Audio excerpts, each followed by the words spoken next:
What up? This is Robert Horry. Horry, three-pointer. Buries it. You might know me as Big Shot Bob. To Horry for three. Oh, unbelievable. This guy is off the charts. What's going on, Big Shot Bob? Robert Horry from downtown. Well, all right. Let's call it episode 225 of the Big Shot Bob podcast. B-Dog Brandon Harper. I'm Rob Jenners. That is seven-time NBA champion who never got hurt in the EuroLeague. That's Robert Horry. First thing I saw on the sheet this one, I was like looking around this week, and I'm like, all right, let me kind of get up to speed on everything that happened this week. And man, the first thing that hits me was like, well, we got to talk about Luka getting hurt in exhibition basketball. And thankfully, it doesn't look like he's hurt. But, dude, what are you doing? Like it was one of his teammates that fell on his leg, and I immediately was like, somewhere Rob Pelinka's butthole is clenched up tighter than a snare drum, watching that man go down in what is it? What is it called that he's in? He's in, what is he in? Euro something? Eurobasket. Yeah, Eurobasket. Yeah, Eurobasket. Like, dog, what are you doing? Yeah, you always get hurt from your teammates, seems like. That's how I strained my MCL. Late Jerome Kersey fell on me while I was looking up to get a rebound, and I strained my MCL. But that's one of the things I remember after my first year with the Spurs. And I looked at Tony, I looked at Manu, and all the foreign guys. I said, listen, man, y'all fucking with my money. Y'all look tired at the end of the season. I do not play for your countries. I know you love your countries, but they got other players that can play. I said, you playing for us. We trying to win a championship. And you could tell at the end of the season how fresh guys were. If you look at guys who play for their teams and stuff, not all of them, not all of them. At the end of the year, they look tired, man. They don't have their legs because they play all summer long, they travel and all that kind of stuff, and their body doesn't get a chance to recuperate. That if you look back at, that's kind of what ended Yao's career early. Playing for China, doing all that stuff at that size, all that running up and down the court took a toll on those feet, those legs, and that was a wrap. Yeah. Yeah, I mean, I'm with you. I don't believe they should be playing for their country. Especially that guy like Luka, who just signed a pretty big deal. And when you're playing for a brand like the Lakers, I know he loves his country, and I know a lot of foreign guys love their country, which is, they take pride in playing for their country, especially in the Olympics. But when you sign that lucrative of a deal and you're the franchise player, especially if you're the franchise player, it can't happen, because now you become a liability. Now you sitting up here getting hurt on a floor that doesn't have Lakers on it. And that's not going to sit well with the NBA, who pays you, the Lakers who pay you. So I know you love your country, but from a contractual standpoint, it's not a good look. Yeah, I think if I was a GM, that's the first thing. Any foreign player, if it's not the Olympics, the rest of that shit don't mean nothing. You're not playing for anybody. And I know people say, well, you can get hurt doing anything. Yeah, that is true. But when you out playing for another team and not training for my team, it's a different story. Yeah, and we're going to actually, today's game is called Where He From. we're gonna goof around a little bit with NBA players. Find out where he's from. See if you guys remember some of those. But yeah, like that, and that's the thing that kills me about this is, look, I'm all about the exhibition stuff. Like, I mean, it's fine. Like, if you want to go out and hoop a little bit, get your legs under you, fine. I can't imagine NBA GMs are good with this. Like, I can't imagine Pelinka's like, no, it's fine. He's fine out there. Like, and that's my question is there, do you think, and I imagine there has to be, right? At some point, a phone call to his team or to any player's team that tries to play in any kind of overseas exhibition that's like, hey, I know you want to get out there and you want to run a little bit. Can we limit your minutes? Can we just be a little careful? Like, does that conversation happen, or is it really just kind of the player's discretion? I think some GMs don't allow their players to play unless it's for the Olympics. And I think every GM says that, to their team, to their players, but the players in the day it's their choice. And I think a lot of these guys, that are big names like a Luka, they feel like they're obligated to their country, to bring in people to watch the game, to try to help support that team because, there are going to be times where he can't play or whatnot, whatever it may be. But it's all about that notoriety, that fanfare, all that coming upon that team. So this is Luka team. So people come out and they, participate in watching and all that kind of stuff. So I think that has a lot to do it. But at the end of the day, I think every GM says that, but it goes in one ear and out the other. I guess that's true. Yep. Get out of there.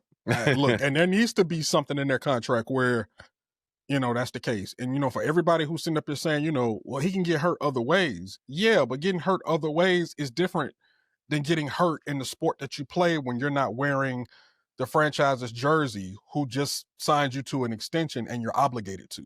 Yeah. So that, we know John Wall had, I think he ruptured his Achilles walking down the steps or something. I know stuff happens, but that's different than you being on the court for another team in another country and you getting hurt. Now the NBA season starts and we're not even going to have you, especially when you're the franchise guy, you just signed an extension. So it's really apples and oranges when it comes to getting hurt in different ways. So you really can't compare it.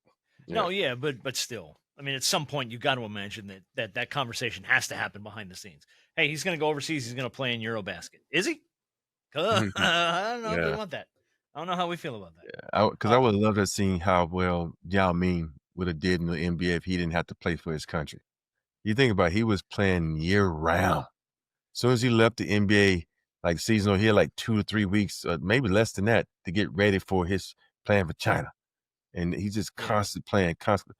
And I went to China for like 2 weeks and we were doing like a coaching clinic.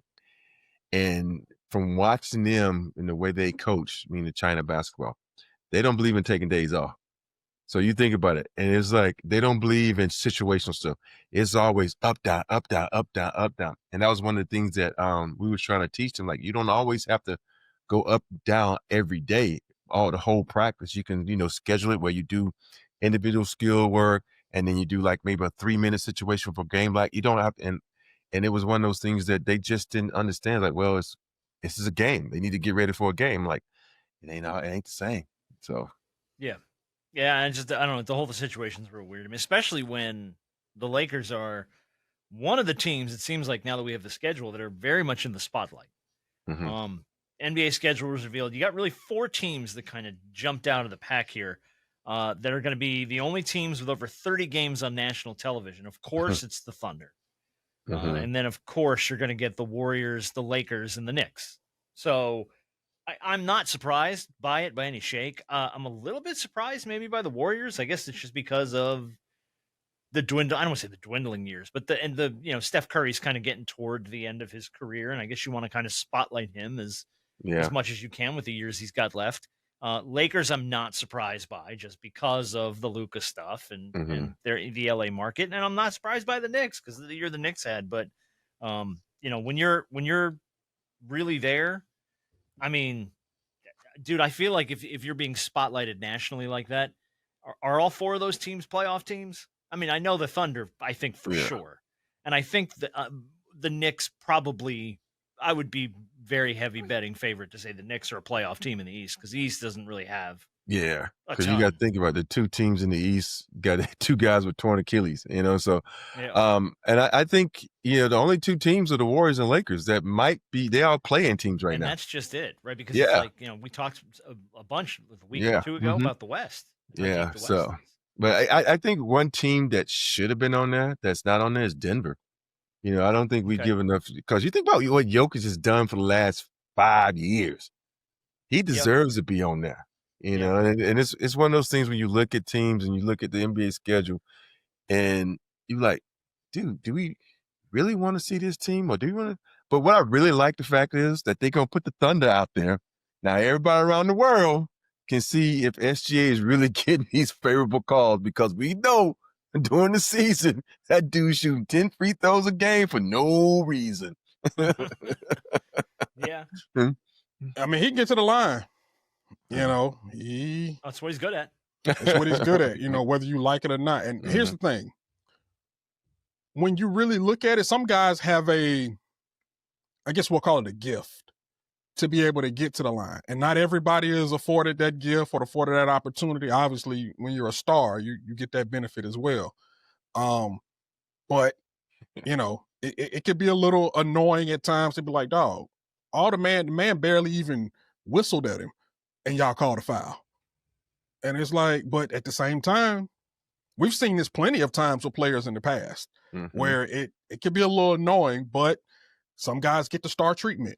And that's what comes with being an MVP. And that's what comes with being one of the best players in the league and everything like that. So it just kind of is what it is. So at the end of the day, all you really can do is salute them. It's true. Yeah, but I mean, the West is so deep that, you know, the Warriors and the Lakers getting all those games. Honestly, I'm surprised Houston didn't get a little bit more national love. Yeah, me too. With everything that Houston's done, I mean, especially with the Durant addition. But, you know, Houston had, they were the 2 seed in the West last season? Yeah, they were 2 seed. I mean, they were one of those teams that kind of came out of nowhere, young team. Now, have they made some changes? Yeah, sure. But, you know, you add Kevin Durant to the mix in a crowded West. I'm going to be anxious to watch a little bit more Houston Rockets this year, I think. Yeah, me too. And I think when you look at the Houston Rockets, you go by the team last year, even though they were a great team, they didn't really have that great player that makes you want to watch them. Even though, you know, guys who love basketball, you love to watch what Sengun can do, you know, what Green could do. But I think Green was but for the most part, it's just like it was an inconsistent how they play. It was, you know, they were a defensive minded team. So of course, nobody wants to watch a defensive minded team, you know, if you don't know basketball. And so I think that was one of the things that kind of held them back. But they're a good team to coach. Ime did a great job at inspiring those guys to go out and play, you know, team basketball. So I think, you know, this is what people don't understand. You know, the schedule comes out now, and watch. Let's say I pray to God that doesn't happen. Some superstar on one team gets hurt. Don't think they won't get dropped and throw the Rockets in that spot. You know, because the TV, they run the NBA. If they want to put a team on, let's say if the Rockets start out hot, I guarantee all of a sudden and let's say, you know, the Warriors or the Lakers or the Knicks are tanking, or I won't say tanking on purpose, they're slow. The Rockets was like, we went from, our game has been moved from 7:30 to 8 o'clock now because we have this. So it'll happen. We're getting a little national TV. I'm going to be honest with you.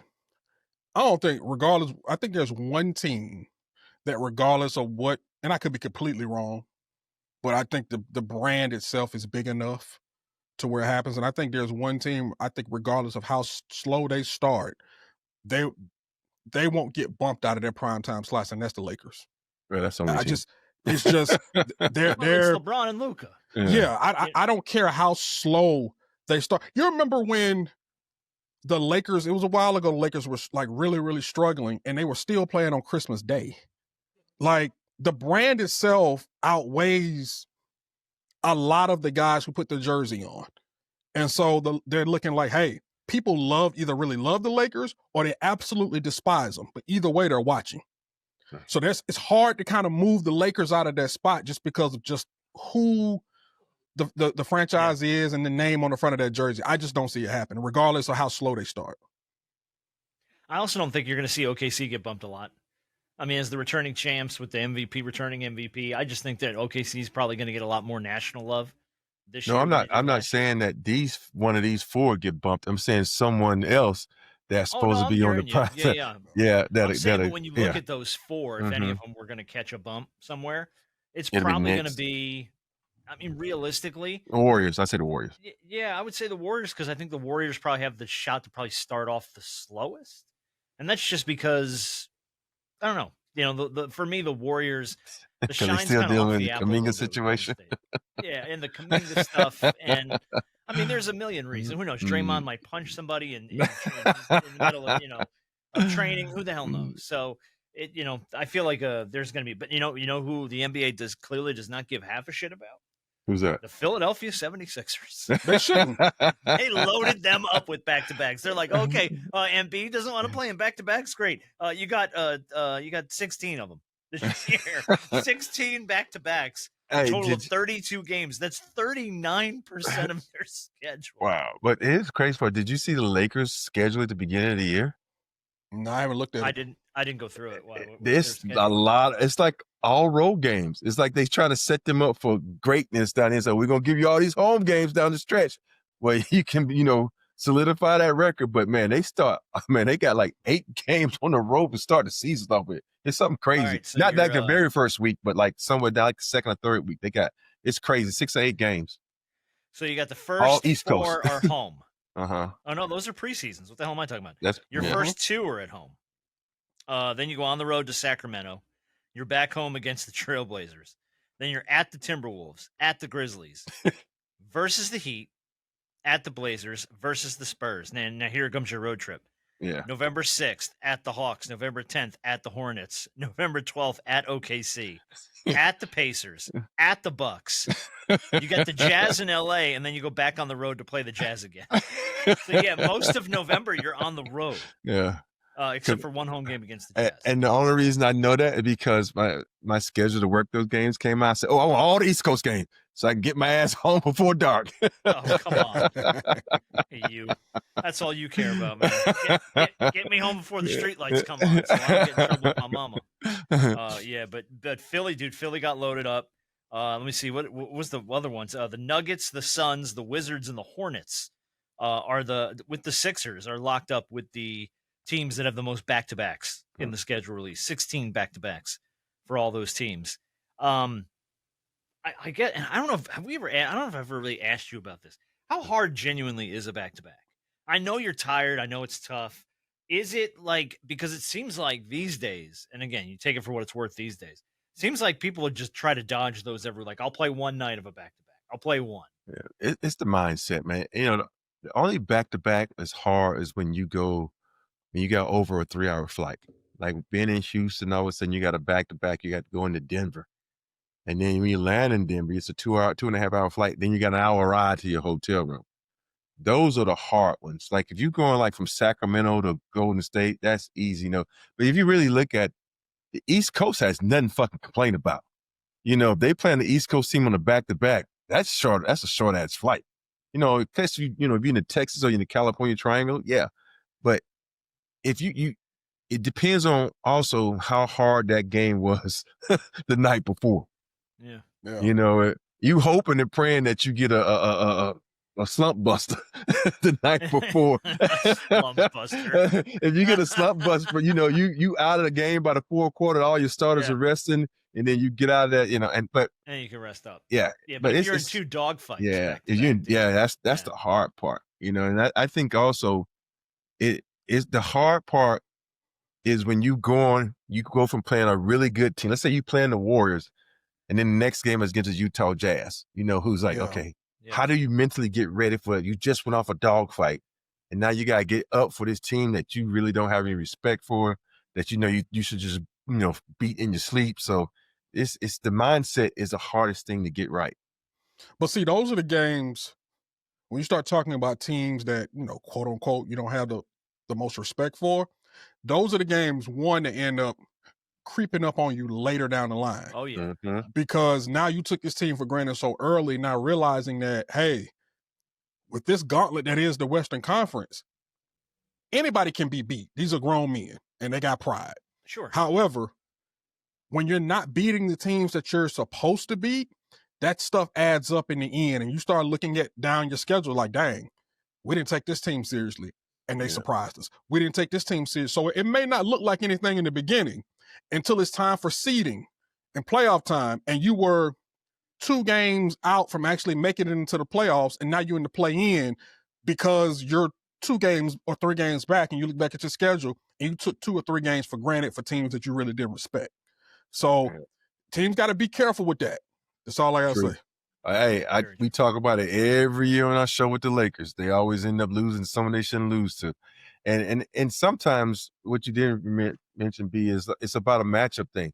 You could be in that slot, like, damn, I got to play the Denver Nuggets. I'm the Lakers. They own us. So you don't want to be in that spot. You go back to a couple of years ago when they was like really dominant over OKC.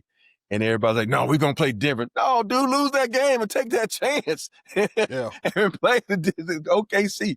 It's all about matchups. And I know everybody, when they step on the court, you want to win, regardless of, whatever happened on the court. But some teams just got your number.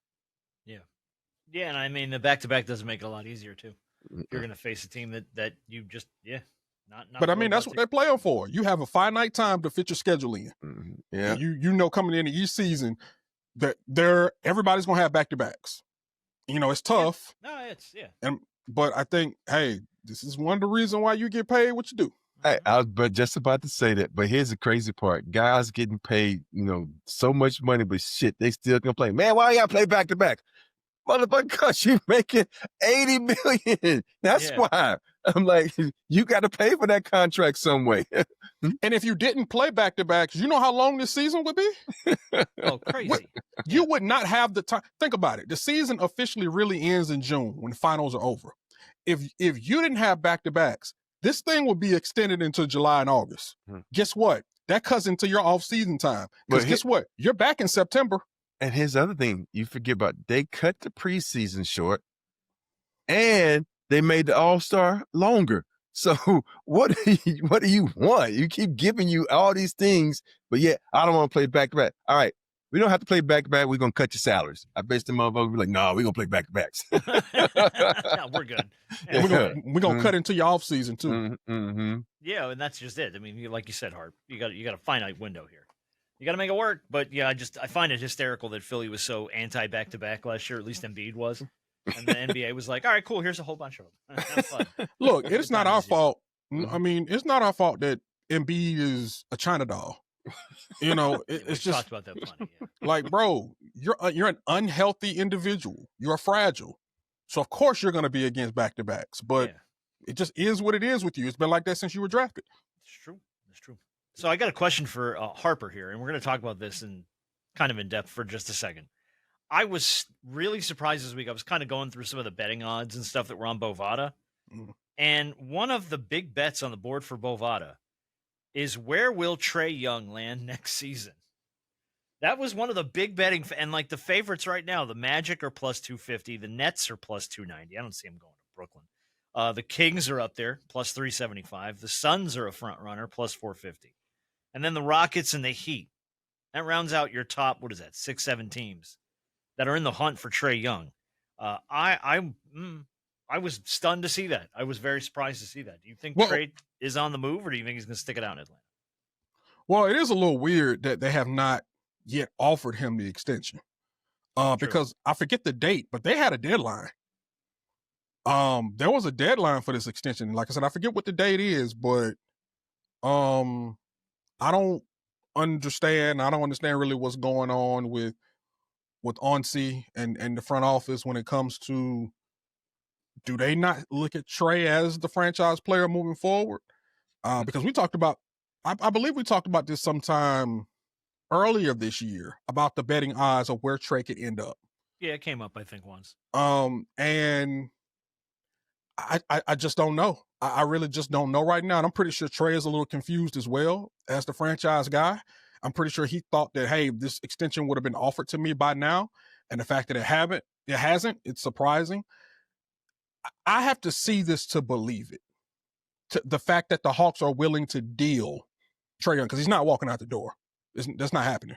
I would have to really see this to believe it, because it makes no sense to trade Trae Young if you're trying to build a team that's supposed to compete, especially in an Eastern Conference this year that has no Jason Tatum, no Halliburton, and you don't know what the Milwaukee Bucks are going to look like.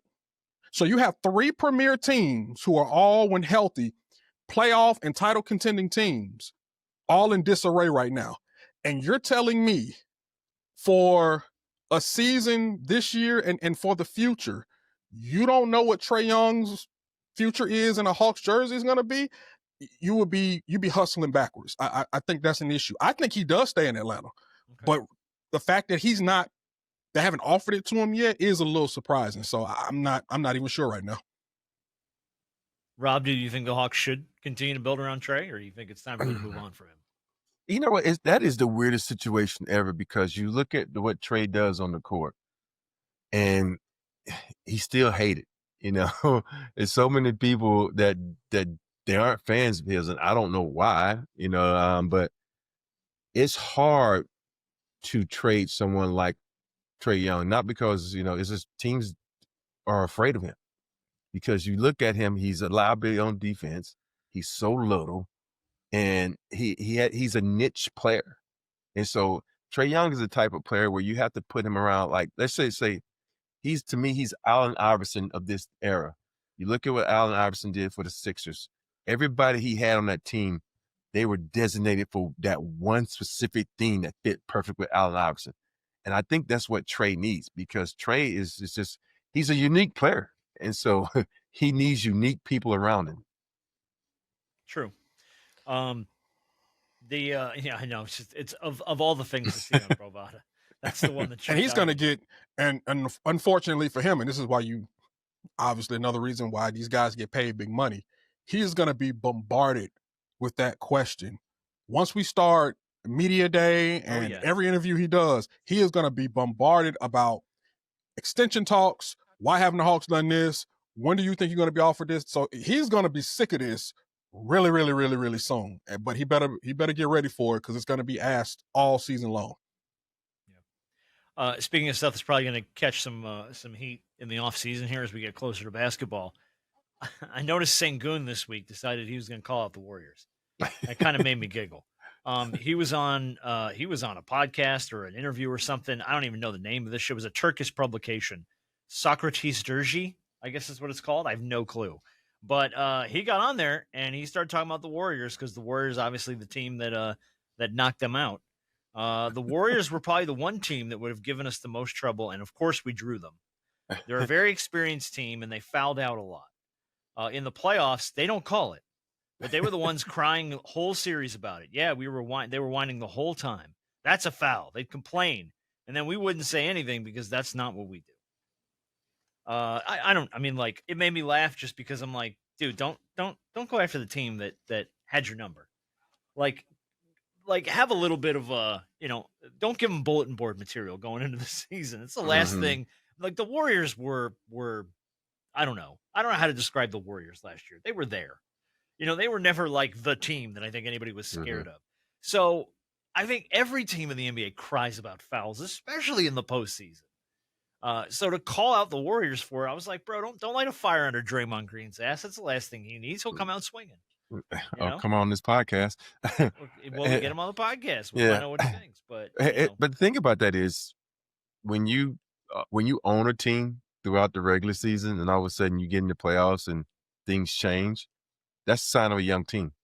Young teams don't understand, like, yo, man, the playoffs aren't the regular season. Calls you gonna get, you're not gonna get calls. You like the superstar that gonna get the TV ratings, they gonna get some calls.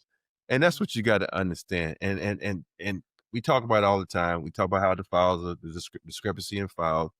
It is what it is. If you go out and with a game plan and kick their ass, you ain't got to worry about the fouls. If you come out and you be aggressive and don't let someone, put you on your heels and you put them on their heels, it's a different story. So every team they gonna come out because they salty because they lost. And plus, I think if I'm Sengun, I'm gonna say this, because next year I got my big brother AD coming in, so I'm gonna talk some shit. I don't care what you put on your bulletin board. I got a backup next year. I got some backup. I got a guy gonna show up every game. Yeah, it's easy. I think it provides you a little bit more runway to talk when you got a guy like KD on your squad. But I don't think, regardless of how long in the tooth Steph, Draymond, and Jimmy Butler and everybody else may be very careful about some of them old dogs, because they don't necessarily, they've been there, done that, and got multiple T-shirts and rings for them, except for Jimmy. Mm-hmm. They know the tricks of the trade, and you don't need to consistently give bulletin board material to a team like that, who's already really motivated coming into a season anyway.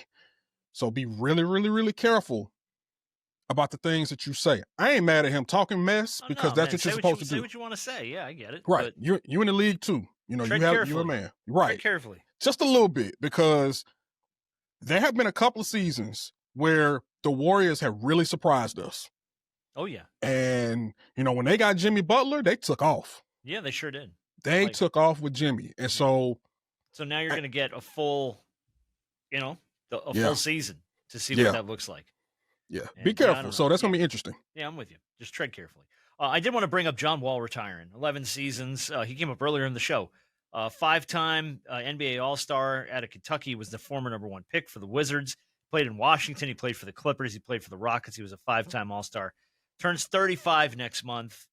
Obviously, the knee injury kind of got the better of him in his later career. He only played 147 games since the 2017-2018 season. So, I mean, we've been kind of talking about the fact what he looks like and all that stuff and where he's going to land. Obviously, I think the injury caught up with him, but, John Wall, good career. Obviously not a great career. Injury held him back tremendously, but he just decided to step away. I guess it was time for him.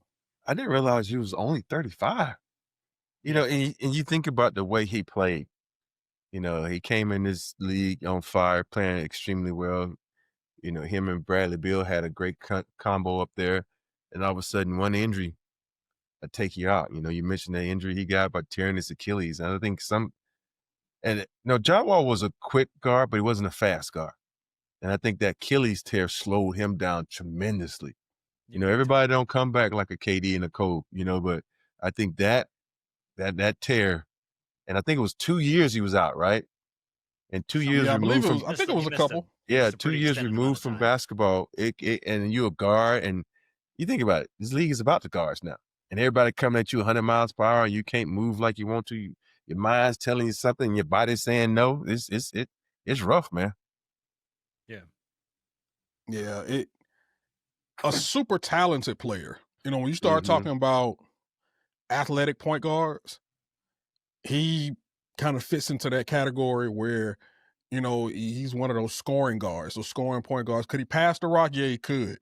But his aggressiveness going to the basket, his ability to have a nose for the bucket, he was one of, kind of those guys.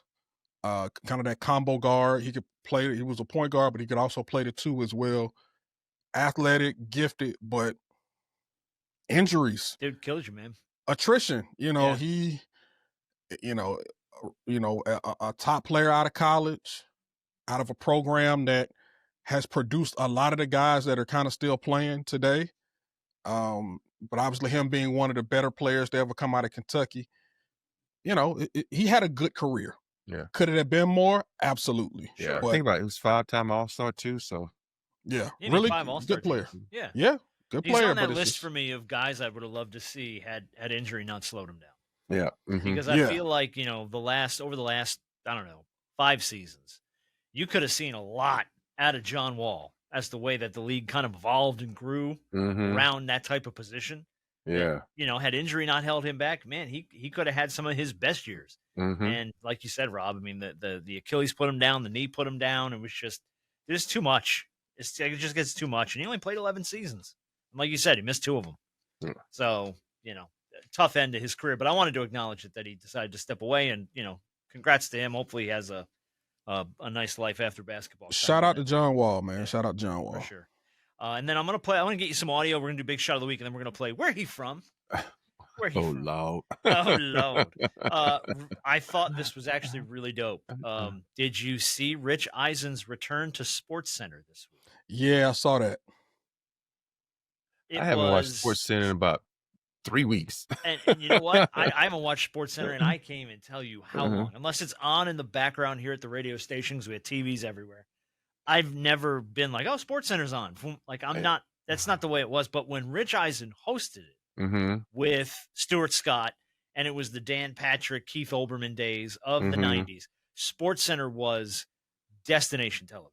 Like, everybody watched it because it was so different than today's SportsCenter. There wasn't a lot of like opinion-based segments, if any at all.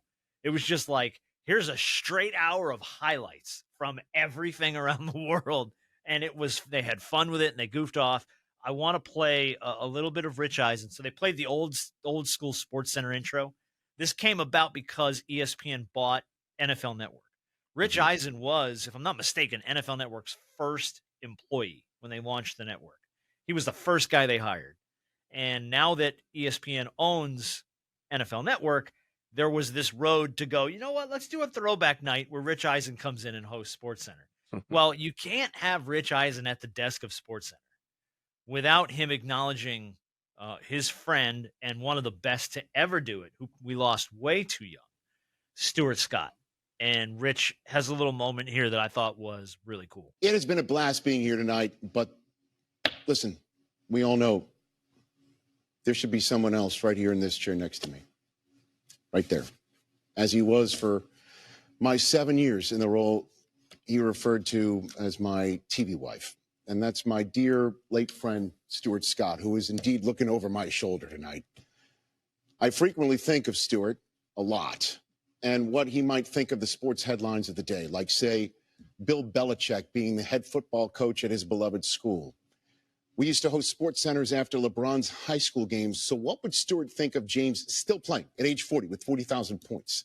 And with all these new crossing of sports TV streams, like, say, ESPN buying NFL Network and partnering up with My Daily Show, what would it look like if Stuart sat in with, say, Ernie, Shaq, Kenny, and Charles when Inside the NBA comes here to ESPN this fall? I could go on and on because I miss Stuart so very much. He should be in that chair with me, with us tonight. Yeah, that'll make a grown man cry.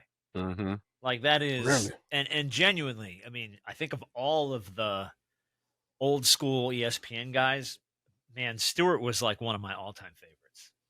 Like, he was, cool as the other side of the pillow. I stole that from Stuart Scott. I'd use that in school to try and sound cool. Stuart Scott was like, I don't know, man. Like, for me, he was, when it came to ESPN, he was like the epitome of cool. And all those guys were big-time dudes. I mean, Dan Patrick and Olbermann and Rich and all those guys, but dude, Stewart always stood out as like the best for me. And I miss Stuart Scott dearly. He was such a great personality. I got one Stewart story. We were playing in the I forget who we were playing, but we was in the finals. And he says, "I saw your dad." I says, "My dad?" I said, "My dad was the type of person, he just came to the games and wanted to do no interviews and want to talk to anybody." He's like, "I knew it was your dad." I was like, "Why?" He started doing how we walk. He's like, "He had that walk like you." I was like, "Man, every time he would see me, he would do that little limp walk that me and my dad had." And I was like, "Oh my goodness, man." He's like, "Man, your dad is cool, man." So Stuart Scott was just, every time he would see me, that was his one thing he would do. I said, "Is that walk?" And that little limp walk that I got. And so that's my Stuart Scott story. And he would talk, man. He says, "Man, y'all just dominant, man. I don't know who's going to stop big fella, Shaq." And like, man, that young fella, that Kobe, he's going to be a monster in this league. And it's just, he was just so freaking nice, man. He was just a nice guy. And it wasn't like, as you can see some guys walk around like they celebrities now and all that kind of stuff. He was just a down-to-earth guy that would talk to people, take pictures. And man, he was just, like you said, cooler than the other side of the pillow. Cooler than the other side of the pillow. And I don't think he really, he may have, but recognized how his impact also reached a lot of the younger kids coming up through the ranks that want to be broadcasters. Like, you hear so many kids younger than me. I was there, literally watching Stuart Scott while he was on SportsCenter and ESPN doing his thing and being old enough to recognize it. And you're talking about kids 10 years younger than me, who may have not, well, they may have been alive, but they weren't as keen to him as I was. Sure. And hear him talk about how he inspired them, and how he made them want to do what they currently do. And, he was one of those for me. Stephen A was one of them for me until you start running his mouth way too much. That was like going the last few years, man. Yeah. But guys like that, who you see in a sense kind of look like you, doing those type of things and allowing their personality to flourish on national TV, it was nothing short of inspiring, because it lets you know that, hey, if they can do it and they can put the work in, you can too. I can do it. Yeah. And so Stuart Scott was one of those guys, and he'll forever be one of those guys. You can't think of ESPN without thinking about Stuart Scott. No, he was the best, man. He was the absolute best. So I didn't want to play that because I just thought that was so cool. That was big shot of the week is going to go to a couple teenagers out of Hudson, Minnesota. They are named Acacia Kunkel and Joe Steven. And here's why. They work for a family-owned restaurant in Hudson, Minnesota called Urban Olive and Vine. The owner's name is Carol Trainer. She had recruited the youngsters to come work at the restaurant, kind of train and learn. Unfortunately, Carol had a seizure and she went into a coma. And then the other owner, her husband Chad, went to the hospital to be with her and all this stuff. And those two youngsters, 17 and 15, Acacia and Joe, started showing up at 5:30 a.m., opening the restaurant on their own, training other people to help, training other kids to come in and run the restaurant. And while this couple was in the hospital, and very sadly, unfortunately, Carol ended up passing away, but I mean, her husband was in no shape to run this restaurant. These two teenage kids kept their restaurant open, kept it making money, kept it in business, so that when it was time for Chad to come back, he had a business. He had a livelihood. He didn't lose. I mean, unfortunately lost his wife, but he didn't lose everything in his life because these two young teenagers stepped up and decided to run his restaurant for him. He said, quote, without them, the restaurant would no longer exist. These kids became adult and ran our business and took care of me. Big shot to these two young teenagers who could have just, wrote it out, maybe found other gigs, let the restaurant close. Nope. They started showing up to open that place, and they trained other kids to work there, and they kept that place alive when the owners were struggling at their hardest time of their life. So big shot of the week to those two youngsters. That's awesome, man, because you think about that's his livelihood, and you lose your wife, and that's your other side of your livelihood, and it's just rough. Yeah, and that's initiative. Mm-hmm. That's solely you can't initiative. teach somebody that. You know what I mean? That's just something that you know. And to be that young and to be able to take on all the things that you need to take on and be able to, not just run a restaurant, but run a successful one. Exactly. That does nothing but add to the skills of those two teenagers. So now, not only have I helped someone, am I helping someone keep their business afloat? Now I'm becoming more trustworthy. People can come to me and look at me for certain things because they also saw what I did here. And they saw that you took initiative, and people like when other people take initiative and they step up really without having to be asked to step up. And that's what happened there. Rob, what is that noise? What am I hearing? A storm. She's in here. She's in here with me because I knew the gardeners were coming today, and so I know she'll run up to the door and chase them, make a lot of noise. So I put her in here with me. Oh, she wants out, huh? Mm-hmm. She wants to go chase the gardeners. And you can't let her out because she will make their life hell. We could hear her in the background just let me out. Let me out of here. All right, we're gonna go back and forth on this one, and we'll see how we do. This game is called Where He From. I'm going to give you a very famous NBA player who, in honor of Luka getting hurt in Eurobasket, we're gonna go back and forth, and we'll see if you know some of these. It's okay if you don't. Again, all games on this show are for fun. Hell, I barely know where I'm from. Rob doesn't even know where he's at.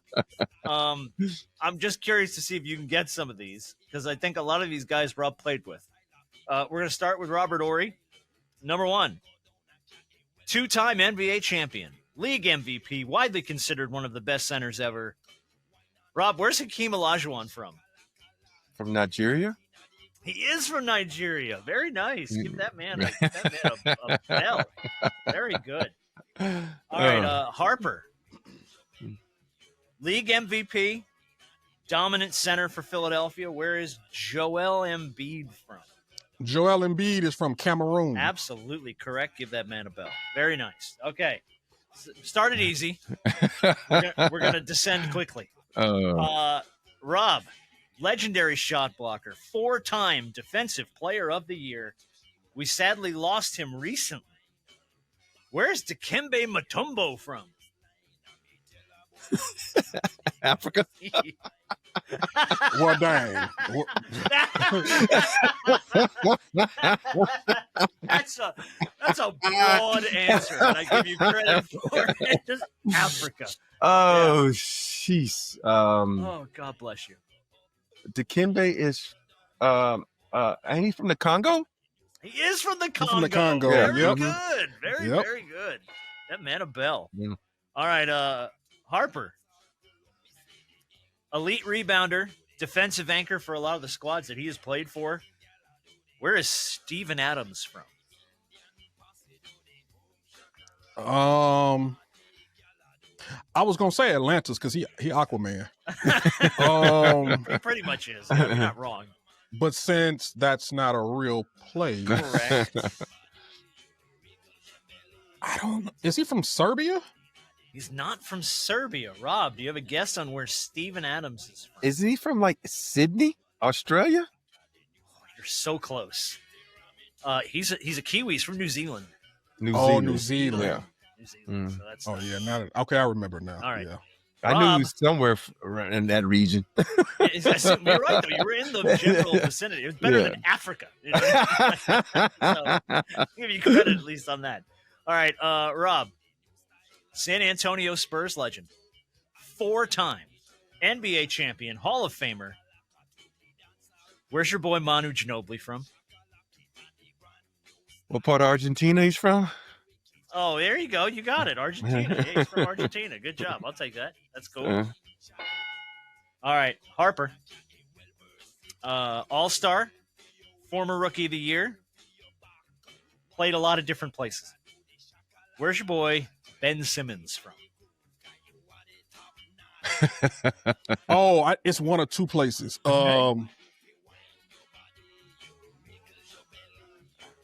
And I'm trying to pick between the two, and I know this. Do you? Well, I think I do. Okay. Oh, dang. Is he from?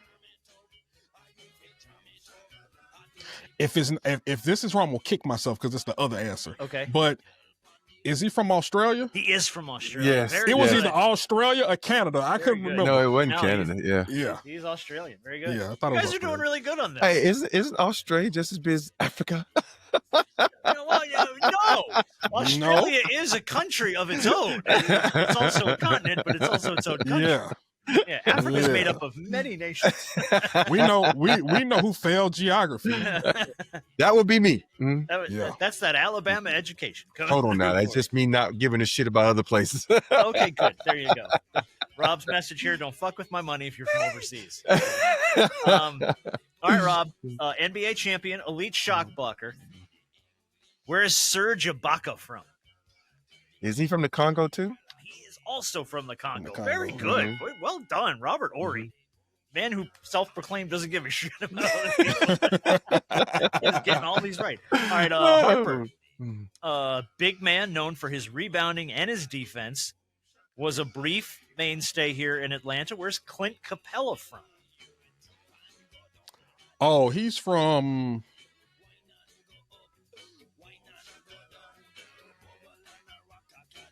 Is he from Switzerland? Oh, my goodness. From the corner, Brandon Harper. Switzerland. Very good. Very good. All right, Robert Horry.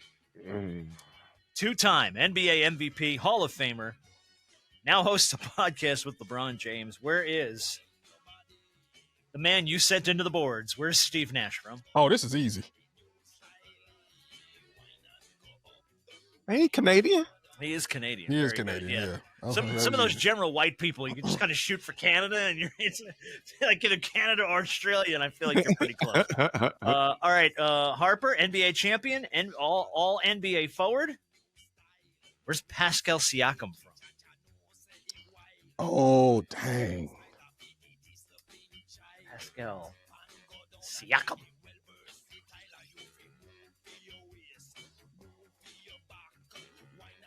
I want to be like Rob and say somewhere in Africa.